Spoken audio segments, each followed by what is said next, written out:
आप उन युवाओं को क्या संदेश देखो, दें? करीब 10 लाख करोड़ रुपए से ज्यादा की तो हम दवाई खाए, बिल्कुल 10 लाख करोड़ रुपए से जी। ज्यादा की ड्रग्स जी से वो जो प्रतिबंधित हैं जी और 10-1 लाख करोड़ रुपए की बीड़ी सिगरेट शराब वो अलग से पी जाते हैं। जी जो ईसा मसीह ने संदेश दिया उसको ईसाई भूल गए। जी जो पैगंबर मोहम्मद साहब ने जो संदेश दिया था बिल्कुल कि भाई पाक बनो, नापाक मत बनो, काफिर मत बनो। काफिर का मतलब कोई हिंदू नहीं होता है, जी।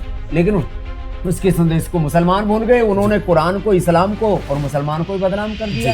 तो आप बहुत अच्छा काम कर रहे हैं प्रकृति पर्यावरण के लिए। उसके लिए पूज्य महाराज जी, सहजानंद जी महाराज, आपको अभिनंदन, बधाई। पर्यावरण को स्वच्छ बनाए और एक पेड़ लगाने का तो हजारों यज्ञ अग्निहोत्र करने जितना पुण्य है हमारे शास्त्रों में, पुराणों में लिखा है। एक बूंद हैंड वॉश की 1 टन पानी को गंदा कर देती। तो हम कम से, मैं तो इस बात को बहुत ध्यान देता हूँ, बोलता भी लोगों को कम से कम हैंड वॉश यूज करो जी, कम से कम साबुन यूज करो जी। मेरी शान मेरा थैला, क्यों करें हम राष्ट्र मैला। क्या बात है, मेरी शान मेरा थैला, क्यों करें हम राष्ट्र को मैला। नमस्कार, हरिओम नमः शिवाय। आज हमारे साथ हैं बाबा रामदेव। सभी परिचित हैं और सभी उनको अंदर तक जानते हैं, घर घर तक उनकी पहुंच है।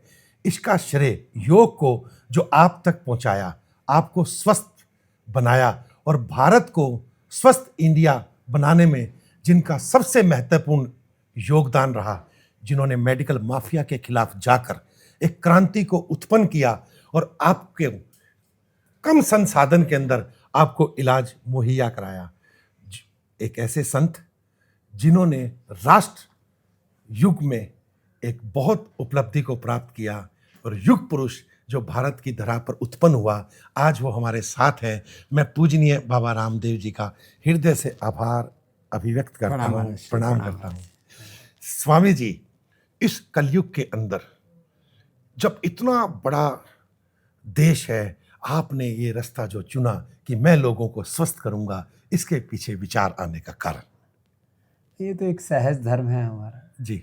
प्रकृति ने, परमेश्वर ने हमको जीवन दिया है जी महाराज। और मैं हमेशा कहता हूँ, this life is the ultimate gift of almighty. जी। और जब प्रकृति परमेश्वर से हमने जीवन पाया है जी, तो हमारा भी कर्तव्य है कि जो हमारे पास ज्ञान है, जो हमारे पास संवेदनाएं हैं, जो हमारे पास सामर्थ्य है, जी, जो गुरु कृपा, भगवत कृपा से हमें मिला है और अपने पूर्वजों की जो हमें विरासत मिली है, जी, उससे हम इस समाज को वापस रिटर्न करें। हमने अपना प्रधान साधन योग और कर्मयोग चुना। जी।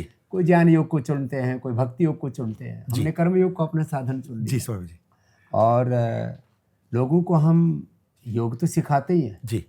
जो कार्य आप सहज रूप से पूज्य सहजानंद जी महाराज आप कर रहे हैं जी, वो कार्य भी हम करते हैं। जी। हमने पूरे देश में जी, करोड़ों की संख्या में पेड़ लगाए। जी। हमारा जो 4 अगस्त पूज्य आचार्य बागशन जी का जन्मदिन है, हम उसको जड़ी बूटी दिवस के रूप में मनाते हैं। उस पूरे देश में ब्राह्मी, शंखपुष्पी, आंवला, एलोवेरा, गुलरी, तुलसी, नीम से लेकर के हल्दी, छोटे छोटे वनस्पतियों, पेड़ पौधों से लेकर के फलदार वृक्ष, जी, माने रजवाहों के किनारे, नहर के किनारे, सड़कों के किनारे, खेतों में, डोलों के ऊपर हमने करोड़ों पेड़ लगाए। जी।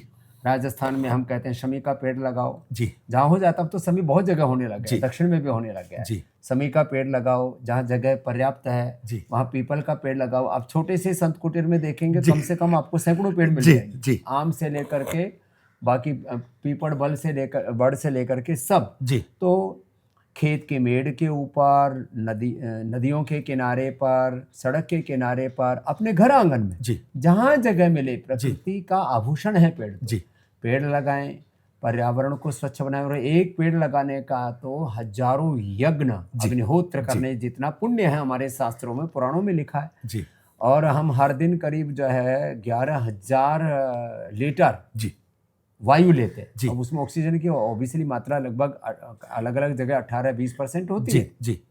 तो हम जो ऑक्सीजन लेते हैं वापस रिटर्न नहीं करते हैं तो पाप होगा। तो आप जिस मुहिम में लगे हैं, प्रकृति बचाओ, पर्यावरण बचाओ, पेड़ लगाओ, और ये जो ग्रीन अर्थ, हरी भरी सस्य श्यामला होगी धरा, तो इसको तो हम माँ कहते हैं।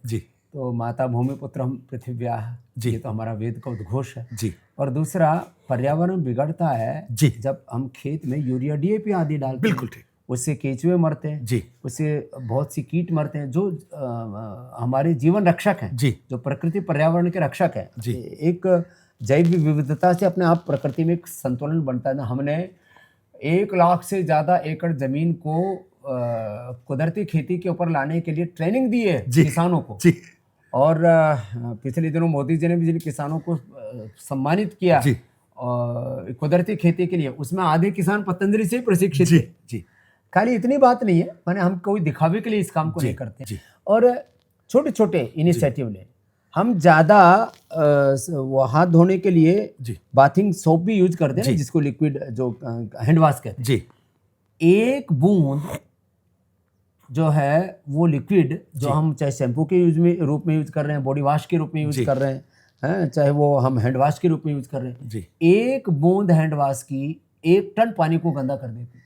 तो हम कम से, मैं तो इस बात को बहुत ध्यान देता हूँ, बोलता भी लोगों को, कम से कम हैंड वॉश यूज करो, कम से कम साबुन यूज करो।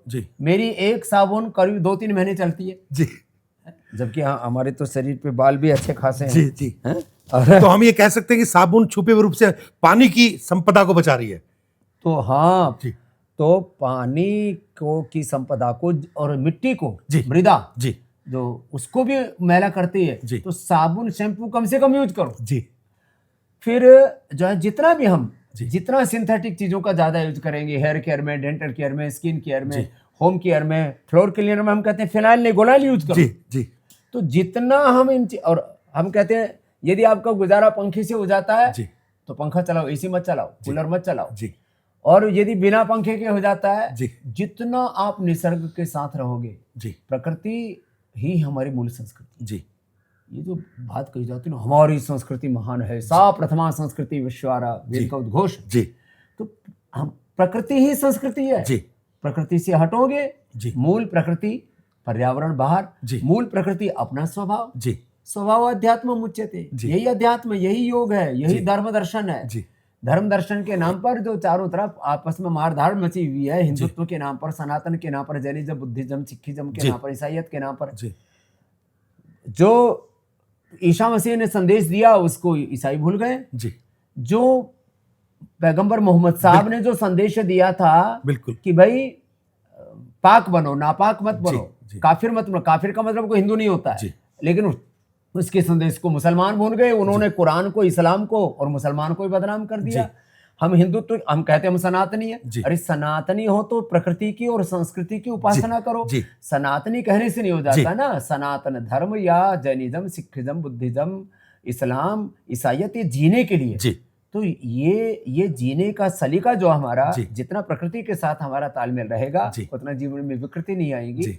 तो आप बहुत अच्छा काम कर रहे हैं प्रकृति पर्यावरण के लिए। उसके लिए पूज्य महाराज जी, सहजानंद जी महाराज, आपको अभिनंदन, बधाई। महाराज जी, कमी कहाँ रही? भारत एक आध्यात्मिक देश, भारत एक धार्मिक देश, यहाँ संतों ने जन्म लिया, ऋषियों का एक कुल रहा भारत। हमने तो सुचिता को धर्म का दर्जा दिया है। योग में भी हम कहते हैं अहिंसा, सत्य, अस्तेय, ब्रह्मचर्य, अपरिग्रह है। अपरिग्रह मतलब क्या? इसके बिना मेरा गुजारा हो सकता है? यदि मैं 2 कपड़े में मेरा तो गुजारा हो सकता है, और वो भी बिना सिंथेटिक के हो सकता है। मैं कॉटन के ही पहनता हूँ, मैं तो सिंथेटिक पहनता भी नहीं। मेरे तो खड़ाऊ भी एकदम जो है प्रकृति से जुड़ी हुई है।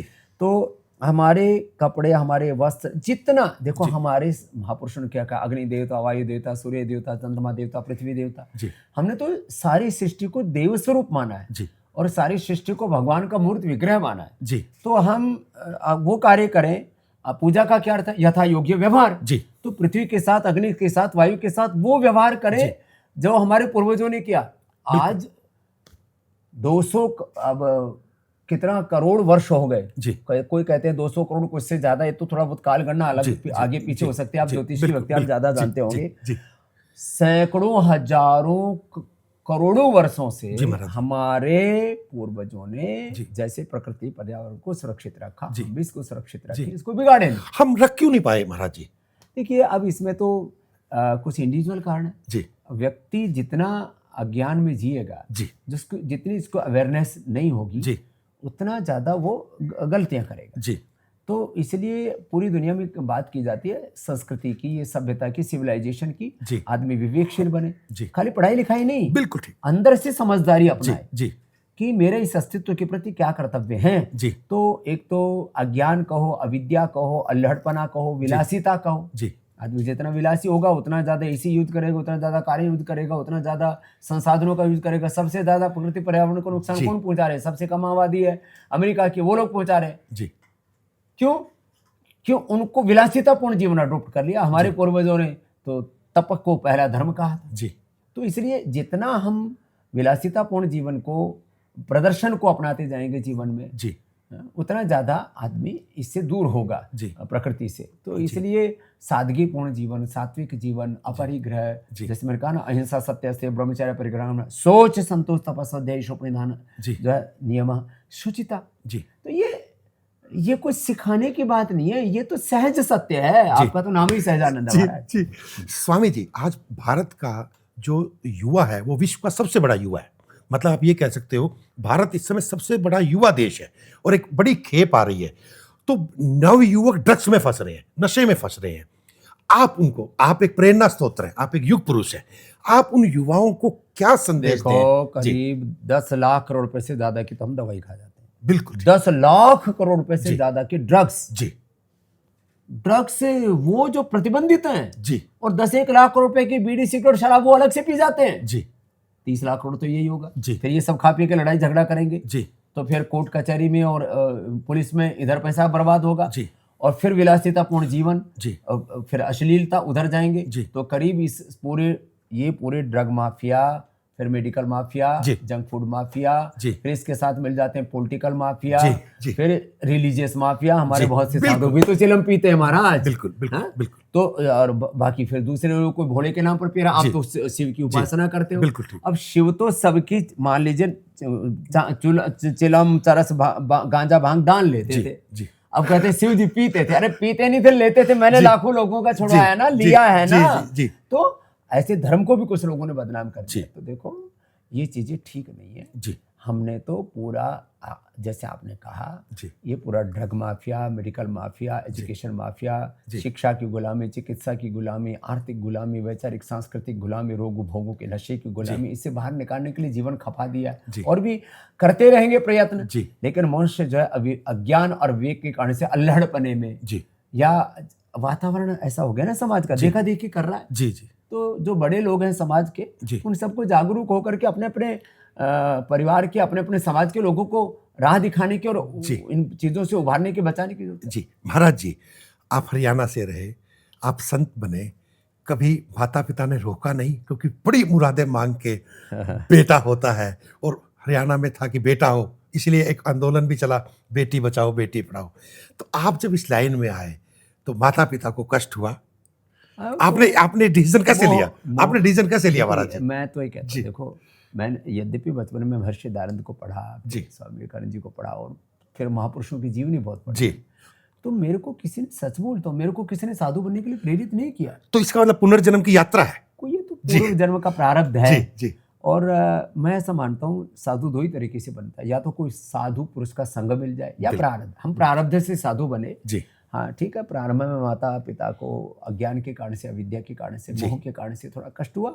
बाद में हमने एक बार पूछा, जब हमारे सन्यास के 15-20 साल हो गए, मैंने कहा माँ पहले बहुत रोई तू, अब कैसा लग रहा है? बेटा हमको तो पता नहीं था हमारे कुल में ऐसा कोई योगी, गुरु, संत, महात्मा, भगवान पैदा हो जाएगा। तो माता पिता अनपढ़ है, लेकिन उनको विवेक तो है। तो ये अविद्या के कारण से, मोह के कारण से ऐसा थोड़ा होता है। महाराज जी, आपने विदेशों की यात्राएं करी, यहाँ और वहाँ में एक क्या अंतर पाते हैं? क्योंकि वहाँ स्वच्छता भी है और वहाँ डिसिप्लिन भी है। नहीं, देखिए, वहाँ ऑर्गेनाइज्ड वे में ये हाइजीन मेंटेन करते हैं लोग। क्लीन इंडिया, ग्रीन इंडिया है, तो अभियान चलाना पड़ रहा है। वहाँ तो स्वाभाविक रूप से करते हैं, लेकिन वो लोग जो कंज्यूम बहुत करते हैं अलग अलग चीज़ों को, फूड को, एनर्जी को, जिससे पोल्यूशन फैलता है। तो उनका जो पोल्यूशन है विदेशों का, वो है उपभोक्तावादी, साम्राज्यवादी, पूंजीवादी सोच के कारण से। बिल्कुल। हमारे यहाँ जो पोल्यूशन इतना ज्यादा होने के बावजूद भी उनसे कम है। लेकिन हमारा दिखता ज्यादा है। जी। वेस्ट मैनेजमेंट का कोई वो तो व्यवस्था तरीका नहीं है। तो जी। हमारे यहाँ पर गाँव में, नगर पालिकाओं में, जी। शहरों में, सब जगह एक वेस्ट मैनेजमेंट के लिए एक अवेयरनेस पहले तो बहुत होता था, बड़े जागरूक थे लोग। अभी ये जो बीच का ये जो संक्रमण काल है ना, ये पिछले 20-30 साल का है, ज्यादा लंबा चौड़ा नहीं है। 50 साल पहले हमारा भारतवर्ष भी बहुत अच्छा था। हमने देखा अपने आंखों से। हमने वो स्वच्छ गांव भी देखे हैं, स्वच्छ हिंदुस्तान भी देखा है, और ये गंदा भी 20-30 सालों में हुआ है। ठीक हो जाएगा, सब लोग लगे रहेंगे। जी। पूज्य स्वामी जी, पूरा देश को आप क्या निर्देश देते हैं कि व्यक्तित्व का निर्माण कर पाए और अध्यात्म? सुबह सुबह योग करें 1 घंटा जी। और दिन भर कर्म योग करें। भगवान ने 2 हाथ दे रखे हैं जी। निखट्टू मत बैठो जी, कर्महीन होकर के मत बैठो जी, कर्म करो जी, कर्म ही धर्म है जी। तो सुबह सुबह योग करें जी। दिन में दोनों हाथ काम में लगेंगे, 100 करोड़ से ज्यादा हाथ निर्माण में लगेंगे, तो आपने आप ही आत्मनिर्माण भी होगा जी, चरित्र निर्माण भी होगा, समाज निर्माण भी होगा, राष्ट्र निर्माण भी होगा, युग निर्माण भी होगा। इसलिए हम तो भाई कर्म के उपासक हैं जी। बाकी कर्म धर्म की बात आप रोज करते हो। बहुत बहुत धन्यवाद, बहुत बहुत प्रणाम जी। सब ऐसे ही अपने जीवन को अच्छा बनाए और हम अच्छे बनेंगे तो देश अपने आप अच्छा बनेगा। हमने तो पहला वाक्य लिखा था अपनी तख्ती पर और डायरी में, मेरा भारत महान। जब मैं महान होगा तो मेरा भारत महान होगा। भारत माता की जय, वंदे मातरम, ओम नमः शिवाय। बहुत बहुत धन्यवाद स्वामी जी, जो आपने इतना महत्वपूर्ण समय देकर पूरे राष्ट्र को राहत दिखाने के लिए ये हमारे साथ प्रयत्न किया। आपका हृदय से आभार। प्रणाम। हरिओम।